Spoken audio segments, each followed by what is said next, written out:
Hi, boys and girls. Mrs. Perkins here. I just wanted to continue reading The Best Christmas Pageant Ever. Let's start on page 9, a little bit halfway between chapter 1. All right. The room was a wreck. Broken glass and papers and books and puddles of water and dead goldfish everywhere. Miss Randall was sort of a wreck too, and most of the first graders were hysterical. So somebody took them outdoors and let them have recess for the rest of the day. Claude took the cat home, and after that there was a rule that you could not bring anything alive to show and tell. The Herdmans moved from grade to grade through the Woodrow Wilson School, like those South American fish that strip your bones clean in 3 minutes flat, which was just about what they did to one teacher after another. But they never got kept back in a grade. When it came time for Claude Herdman to pass to the second grade, he didn't know his ABCs, or his numbers, or his colors, or his shapes, or his 3 bears, or how to get along with anybody. But Miss Randall passed him anyway. For one thing, she knew she'd have Ollie Herdman the next year. That was the thing about the Herdmans. There was always another one coming along, and no teacher was crazy enough to let herself in for 2 of them at one time. I was always in the same grade with Imogene Herdman, and what I did was stay out of her way. It wasn't easy to stay out of her way. You couldn't do it if you were very pretty or very ugly, or very smart or very dumb, or had anything unusual about you, like red hair or double-jointed thumbs. But if you were sort of a medium kid like me and kept your mouth shut when the teacher said, "Who can name all 50 states?" you had a pretty good chance to stay clear of Imogene. As far as anyone could tell, Imogene was just like the rest of the Herdmans. She never learned anything either, except dirty words and secrets about everybody. Twice a year, we had to go to the health room to get weighed and measured, and Imogene always managed to find out exactly what everybody weighed. Sometimes she would hang around waiting for the nurse, Miss Hempel, to give her a Band-Aid. Sometimes she would sneak behind the curtain, where they kept a folding cot, and just stay there the whole time with one eye on the scales. "Why are you still here, Imogene?" Miss Hempel asked one day. "You can go back to your room. I think you better look and see if I've got what Ollie has." "What does Ollie have?" Imogene shrugged. "We don't know. Red spots all over." Miss Hempel looked at her. "What did the doctor say?"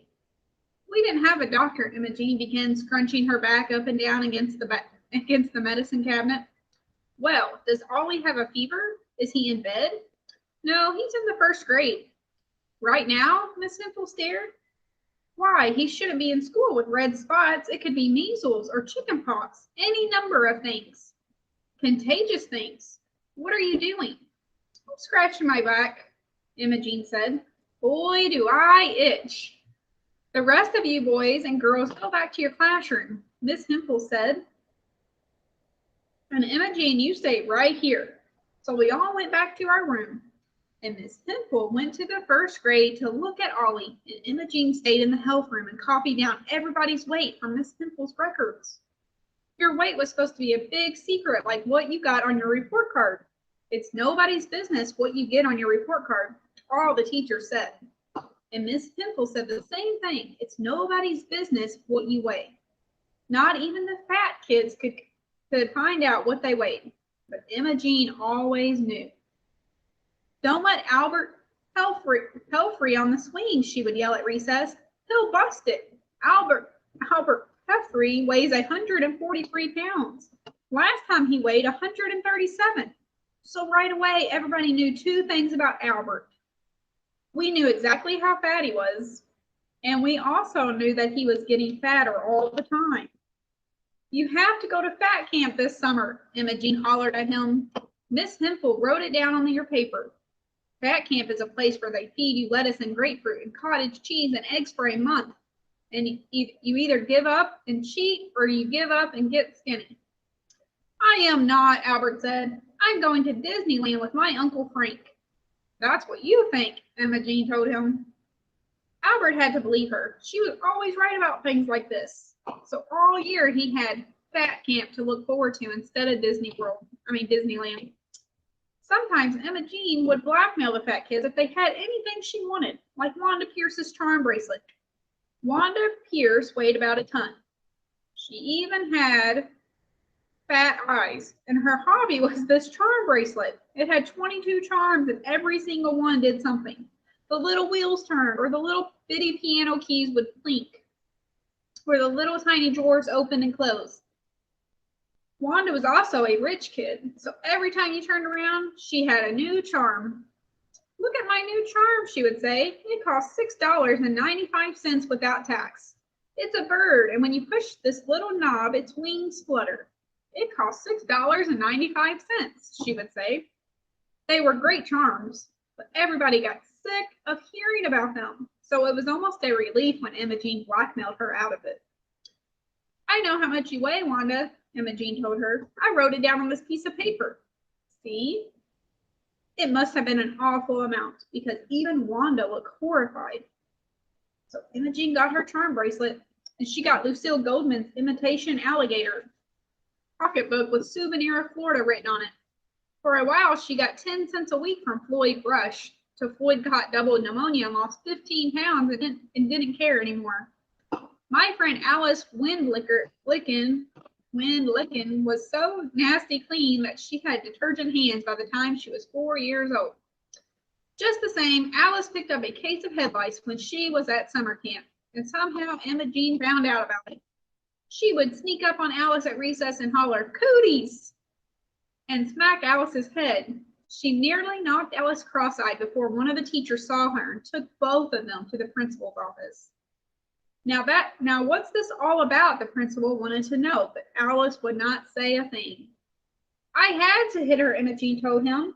She's got cooties, and I saw one crawling in her hair, and I don't want them on me. You did not see one, Alice said. I don't have them anymore. What do you mean anymore? The principal said. Did you have them lately? It really shook him up. He didn't want the whole school full of kids with cooties. So he sent Alice to the health room, and the nurse went all through her head with a fine-tooth comb and a magnifying glass, and finally said it was all right. But it was too late. Everybody started calling Alice Cooties, and it lasted the whole rest of the year. If Emma Jean didn't know a secret about a person, she would make one up. She would catch you in the girls' room or out in the hall and whisper, "I know what you did." And then you'd go crazy trying to figure out what it was that Emma Jean knew about you. It was no good trying to get secrets with the Herdmans. Everybody already knew about the awful things they did. You couldn't even tease them about their parents or holler, "Your father's in jail," because they didn't care. Actually, they didn't know what their father was or where he was or anything about him, because when Gladys was 2 years old, he climbed on a railroad train and disappeared. Nobody blamed him. Now and then you'd see Mrs. Herdman walking the cat on a length of chain around the block. But she worked double shifts at the shoe factory and wasn't home that much. My mother's friend, Miss Phillips, was a social service worker, and she tried to get some welfare money for the Herdmans, so Mrs. Herdman could just work one shift and spend more time with her children. But Mrs. Herdman wouldn't do it. She liked the work, she said. It's not the work, Mrs. Phillips said, and it's not the money. It's just that she would rather be at the shoe factory than shut at home with a crowd of kids. She sighed. I guess I can't blame her. So the Herdmans pretty much looked after themselves. Ralph looked after Emma Jean, and Emma Jean looked after Leroy, and Leroy looked after Claude, and so on down the line. The Herdmans were like most big families. The big ones taught the little ones everything they knew. And the proof of that was that the meanest Herdman of all was Gladys, the youngest. We figured they were headed straight to the state penitentiary until they got themselves mixed up with the church and my mother and our Christmas pageant. All right, this is chapter 2. I'll read a little bit of this. Mother didn't expect to have anything to do with the Christmas pageant except to make me and my little brother Charlie be in it. We didn't want to. And to make my father go and see it, he didn't want to. Every year he said the same thing. I've seen the Christmas pageant. You haven't seen this year's Christmas pageant, Mother would tell him. Charlie is a shepherd this year. Charlie was a shepherd last year. No, you go on and go. I'm just going to put on my bathrobe and sit here by the fire and relax. There's never anything different about the Christmas pageant. There's something different this year, Mother said. What? Charlie is wearing your bathrobe. So that year, my father went to see his bathrobe, he said. Actually, he went every year, but it was always a struggle. And Mother said that was her contribution to the Christmas pageant, getting my father to go. But then she got struck with the whole thing when Mrs. George Armstrong fell and broke her leg. He knew about this as soon as it happened because Mrs. Armstrong only lived a block and a half away. We heard the siren and saw the ambulance and watched the policeman carry her out of the house on a stretcher. Call Mr. Armstrong at his work, she yelled at the policeman. Shut off the stove under my potatoes. Inform the ladies that I won't be there at the meeting. One of the neighbors called out, Helen, are you in much pain? And Mrs. Armstrong yelled back, yes, terrible. Don't let those children tear up my private hedge. Even in pain, Mrs. Armstrong could still give orders. She was so good at giving orders that she was just naturally the head of anything she belonged to. And at church, she did everything but preach. Most of all, she ran the Christmas pageant every year. And here she was 2 weeks before Thanksgiving, flat on her back. I don't know what they'll do now with the pageant, Mother said. But the pageant wasn't the only problem. Mrs. Armstrong was also chairman of the Ladies' Aid Bazaar and coordinator of the Women's Society potluck supper. And there was a lot of telephoning back and forth to see who would take over these jobs. All right, I'll stop there, guys. We're in the couple pages in on chapter 2. Tune in tomorrow for Mrs. Perkins' Christmas Read Aloud. I'll do them daily. Bye.